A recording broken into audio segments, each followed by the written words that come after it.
Los alumnos de Farmacia y Bioquímica de la Universidad Nacional de Trujillo tenemos el agrado de presentar la práctica titulada Rendimiento de una operación de cristalización.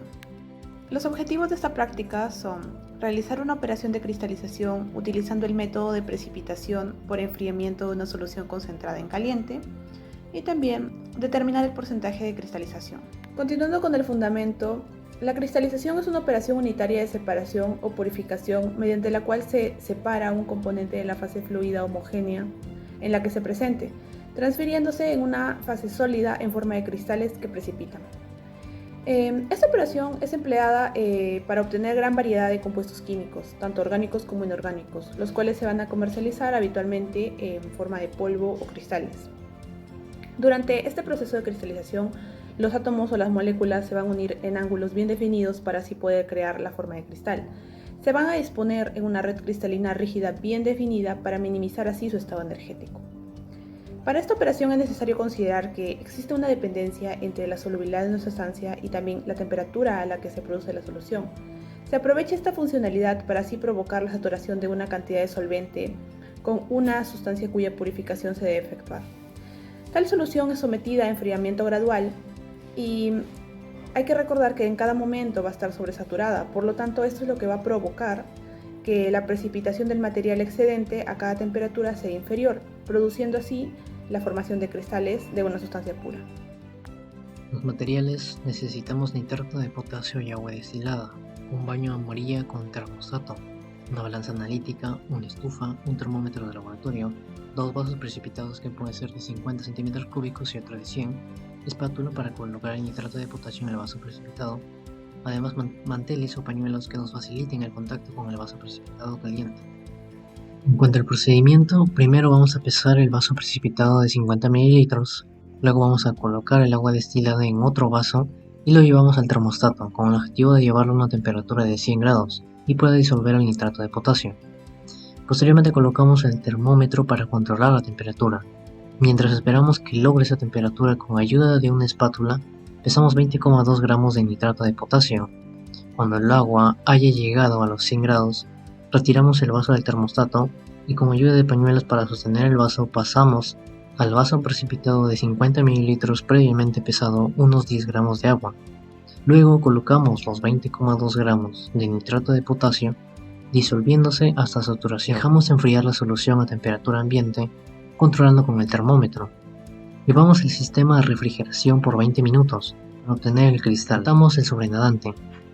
Luego el vaso que contiene los cristales se lleva a estufa y se deja secar hasta un peso constante. Finalmente, por diferencia de pesos, obtenemos el peso de los cristales.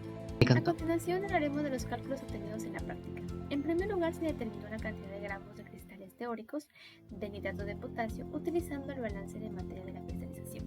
Para ello, tenemos como principales datos a la solubilidad de la temperatura inicial, en este caso la alta, siendo 20,2 correspondiente a la temperatura de 90 grados centígrados. Asimismo, tenemos a la solubilidad de temperatura final, en este caso la más baja, la cual es 1,33 correspondiente a la temperatura de 0 grados centígrados. Luego de esto reemplazamos esos datos en el balance de la materia de la cristalización y despejamos X obteniendo un resultado de 0,25 gramos de cristales teóricos. Siguiendo con los cálculos, pasamos a determinar la solubilidad a la temperatura final, o sea la temperatura baja. En nuestro caso en práctica se lleva una temperatura de 5 grados centígrados y para determinar su solubilidad en gramos a la temperatura vamos a usar los datos de la tabla de guía que es acerca de la solubilidad de nitrato de potasio en gramos de agua en un rango de temperaturas desde 0 grados centígrados hasta 10 grados centígrados. Para determinar esta solubilidad vamos a utilizar la solubilidad en gramos de la temperatura de 0 grados centígrados y 10 grados centígrados. Vamos a sacar un promedio de ambas solubilidades y obtenemos un valor de 1,71 gramos, en este caso de solubilidad, a 5 grados centígrados. Luego de esto, pasamos a determinar el peso de los cristales secos. Para ello tenemos como datos al peso del vaso vacío y también tenemos a los pesos de las dos pesadas, o sea, del peso del vaso vacío más cristales secos. Ahora, para determinar la cantidad de gramos de cristales secos, vamos a realizar una diferencia entre el peso del vaso vacío más cristales secos, pero en este caso por medio, menos el peso del vaso vacío, obteniendo así como resultado 22,547 gramos de cristales secos. Continuando con los cálculos, ahora vamos a determinar el rendimiento de cristalización teórico, que es igual a 100 multiplicado por el peso de los cristales teóricos sobre la solubilidad de la temperatura inicial alta en gramos, que en este caso es de 20,2. Reemplazando estos valores en la fórmula nos da un porcentaje de 30,94%. Para la determinación del rendimiento de cristalización práctico, es igual a 100 multiplicado por el peso de los cristales obtenidos en la práctica sobre la solubilidad de la temperatura inicial alta en gramos, que es igual a 20,2. Reemplazando estos valores en la fórmula nos da un porcentaje de 111,62%. Referente a los resultados, vemos en la gráfica número 1, que es la solubilidad frente a temperatura para nitrato de potasio. Podemos observar que a medida que aumenta la temperatura, la solubilidad también lo hace, por lo que podemos decir que existe una relación directamente proporcional. Es por ello que para cristalizar este compuesto se empleó el método de enfriamiento, que consiste en llevar al solvente a su temperatura más alta, que en este caso fue de 90 grados, luego se agrega el soluto y posteriormente se lo deja en temperatura ambiente y luego se lo lleva a temperatura bajo cero para que se formen de esta manera los cristales. Continuando con los resultados, ahora vamos a reportar todos los valores obtenidos en los cálculos. Es así que el peso de los cristales secos es igual a 22,547 gramos, la solubilidad a la temperatura final baja en gramos es de 1,71 gramos, el rendimiento de cristalización teórico es de 30,94% y el rendimiento de cristalización práctico es igual a 111,62%. En los últimos dos parámetros podemos ver que el rendimiento de cristalización práctico es mucho mayor al teórico. Ello es debido a que hay solución madre en la muestra y por tanto aún existen impurezas.